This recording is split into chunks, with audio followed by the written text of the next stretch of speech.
আসসালামু আলাইকুম। অস্ট্রেলিয়ার কন্ডিশন এবং অস্ট্রেলিয়ার বোলারদের এগেনস্টে ট্রেডিশনাল ওপেনিং পেয়ারের চাইতে সৌম্য সরকার এবং তানজিদ তামিমের মতো ওপেনিং পেয়ারটা প্রয়োজন। সেটা অনফিল্ডের পর্দায় আজ থেকে এক সপ্তাহ আগে আমরা দুইটা ভিডিও করেছিলাম, সেটা আপনারা দেখেছেন। তবে শুধুমাত্র এটাই কি কারণ সৌম্য সরকারের সিলেকশনের পেছনে?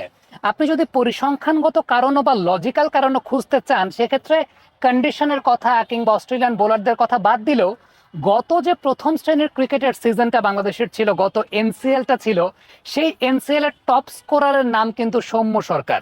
সো সৌম্য সরকার অন্য যে কোনো ফরম্যাটের চাইতেও টেস্টে কামব্যাকটা যে বা প্রত্যাবর্তনটা যে ডিজার্ভিং ক্যান্ডিডেট ছিলেন, এটা কিন্তু সেখান থেকে আসলে প্রমাণ হয়ে যায়।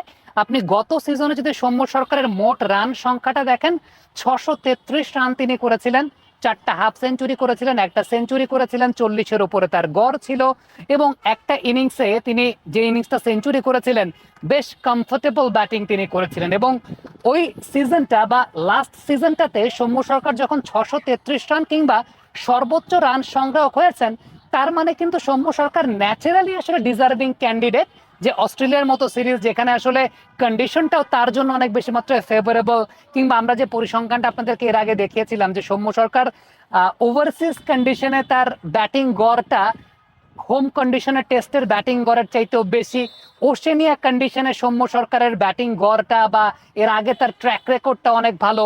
ওয়ানডে ফরম্যাটটা আমরা যদি চিন্তা করি, নিউজিল্যান্ডের এগেনস্টে দুর্দান্ত একটা সেঞ্চুরি তিনি করেছিলেন। টেস্ট ফরম্যাটেও নিউজিল্যান্ডের এগেনস্টে নিউজিল্যান্ডের মাটিতে সেঞ্চুরি করেছিলেন। সো ওশেনিয়া কন্ডিশনে কিন্তু সৌম্য সরকারের ট্র্যাক রেকর্ডটা এমনিতেও বেটার।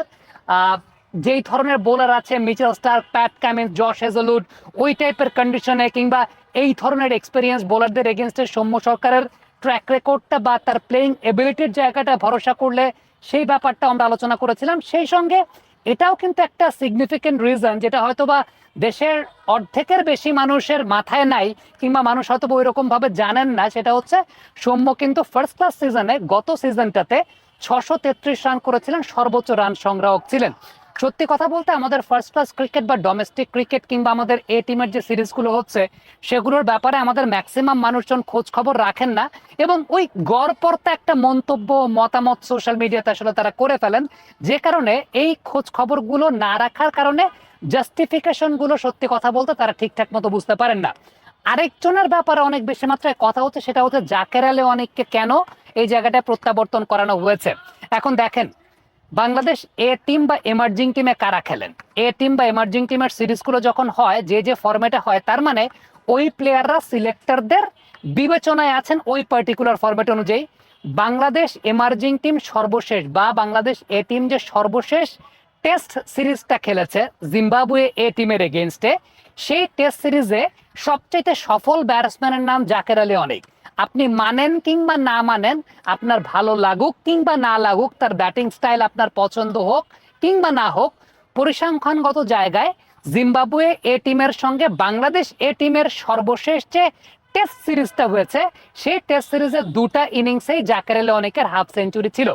এখন যখন লিটন কুমার দাসের পরিবর্তে উইকেট কিপার ব্যাটসম্যান আপনি খুঁজতে যাবেন কিংবা উইকেট কিপার ব্যাটসম্যানের ভ্যাকুয়ামটা আপনি পূরণ করতে যাবেন, সেই জায়গাটা আপনি কি করবেন? সর্বশেষ এ টিমের সিরিজে উইকেট কিপার ব্যাটসম্যান হিসেবে কে সফল ছিলেন সেটা আপনি দেখবেন ওই পার্টিকুলার ফরম্যাটে। সো আলটিমেটলি ব্যাপারটা কিন্তু নির্বাচকরা সেটাই দেখেছেন। এখন জাকের আলী অনেক ব্যাটিং এ কতটুকু উন্নতি করেছেন, কতটুকু তার উন্নতি হয়েছে সেটা আমরা জানি না, কিন্তু কাগজ কলম পরিসংখ্যানের খাতা কি বলছে? পরিসংখ্যানের খাতা বলছে সর্বশেষ বাংলাদেশ এ টিমের যে সিরিজটা হয়েছিল, সেই সিরিজের লঙ্গার ভার্সন ফরম্যাটে সবচেয়ে সফল ব্যাটসম্যানটার নাম জাকের আলী অনেক। সেটা আপনার পছন্দ হোক বা আমার পছন্দ হোক, বা আপনার ভালো লাগুক বা আমার ভালো লাগুক, ভালো নাই লাগুক, কিন্তু পরিসংখ্যানের কথা কিন্তু সেটাই বলছে। ঢাকা প্রিমিয়ার ডিভিশন ক্রিকেট লিগেও জাকের আলীর কিন্তু গড়টা অনেক বেশি ছিল, প্রায় 50-এর কাছাকাছি গড়ে, বা খুব সম্ভবত 50-এর বেশি গড়েও তিনি ব্যাটিং করেছিলেন। যে পজিশনটা ব্যাটিং করতেন সেখানে হয়তো বা সর্বোচ্চ রান সংগ্রহ করা সম্ভব হয় নাই, বাট ব্যাটিং গড়টা তার ভালো ছিল, একটা ঝড়ো সেঞ্চুরিও তিনি করেছিলেন। সো এই সময়টায় ব্যাটিং টেকনিক ওয়াইজ তাকে কমফোর্টেবল মনে হয়েছে। আর তার চাইতেও বড় বিষয়, অস্ট্রেলিয়ার সঙ্গে টেস্টে তাকে নেয়ার পিছনে বড় কারণের জায়গাটা, আপনি যখন উইকেট কিপার ব্যাটার হিসেবে মিডল অর্ডারে লিটন কুমার দাসের অল্টারনেট অপশন খুঁজতে যাবেন, তখন আপনি সর্বশেষ এ টিমের টেস্ট ম্যাচের পরিসংখ্যান দেখলে জাকের আলী অনেক সেই জায়গাটা চলে আসেন। মুশফিক হাসানকে কেন নেওয়া হয়েছে? আপনি যদি সেই পার্টিকুলার টেস্ট ম্যাচটাতে বাংলাদেশের পেস বোলিং ইউনিটটা খেয়াল করে দেখেন, আপনি উত্তরটা পেয়ে যাবেন। আপনি স্কোর কার্ডটা খেয়াল করে দেখলে উত্তরটা পেয়ে যাবেন। মুশফিক হাসান প্রথম ইনিংসে 3 উইকেট নিয়েছেন এবং ওই টেস্ট সিরিজটাতে, মানে এ টিমের ওই সর্বশেষ টেস্ট সিরিজটাতে সফল বোলার মুশফিক হাসানে ছিলেন। এবং যেহেতু একই সঙ্গে বাংলাদেশের পেস বোলিং ইউনিটের অনেক পেসার ইনজুরিতে আছে, সো আপনি যখন বিকল্প অপশন খুঁজবেন, কোত্থেকে খুঁজবেন? লাস্ট এ টিমে আপনি যাদেরকে নিয়েছেন বা সিলেক্টররা এ টিমে যাদেরকে নিয়েছিলেন তারাই তো ওই ফরম্যাটে প্ল্যানে ছিলেন বা তারাই তো ওই ফরম্যাটে বিবেচনায় ছিলেন। So Mushfiq Hasan last emerging টিমের সিরিজ খেলেছেন এই ফরম্যাটে, জাকের আলী অনেক লাস্ট এমার্জিং টিমের সিরিজে খেলেছেন এই ফরম্যাটে, এবং তারাই ওই ফরম্যাটে সফল ছিলেন সবচেয়ে। সো যখন আপনি বিকল্প অপশন খুঁজতে যাচ্ছেন তখন তারাই এই জায়গাটা অপশন হিসাবে আসবেন। That is the simple scenario. এবং সৌম্য সরকারের সিলেকশনের পেছনে একদিকে যেমন ওই কন্ডিশনে তার পারদর্শিতা এবং ওভারসিজ কন্ডিশনে তার পারদর্শিতা যেমন আছে, ঠিক তেমনিভাবে লাস্ট এনসিএল ডোমেস্টিক সিজনে সৌম্য সরকার সর্বোচ্চ রান সংগ্রাহক ছিলেন। সবচেয়ে বড় সমস্যার জায়গা হচ্ছে সোশ্যাল মিডিয়াতে যারা লেখালেখি করেন তাদের ম্যাক্সিমামই দেশের ডোমেস্টিক ক্রিকেট সম্পর্কে খোঁজ খবর রাখেন না। এই কারণে হয়তো বা তারা এই মন্তব্যগুলো করেন, তারা সিলেকশনগুলো নিয়ে কনফিউজ থাকেন। কিন্তু আপনি যদি ডোমেস্টিক ক্রিকেট সম্পর্কে বা এই জিনিসগুলো সম্পর্কে আপনার যদি ন্যূনতম ধারণা থাকে, তাহলে পরে মনে হয় না এগুলোর ব্যাপারে কোয়েশ্চেন করার আসলে খুব বেশি অপশনের জায়গা আছে। কমেন্ট বক্সে আপনাদের মন্তব্য মতামত জানতে চাই, লিখে পাঠাবেন।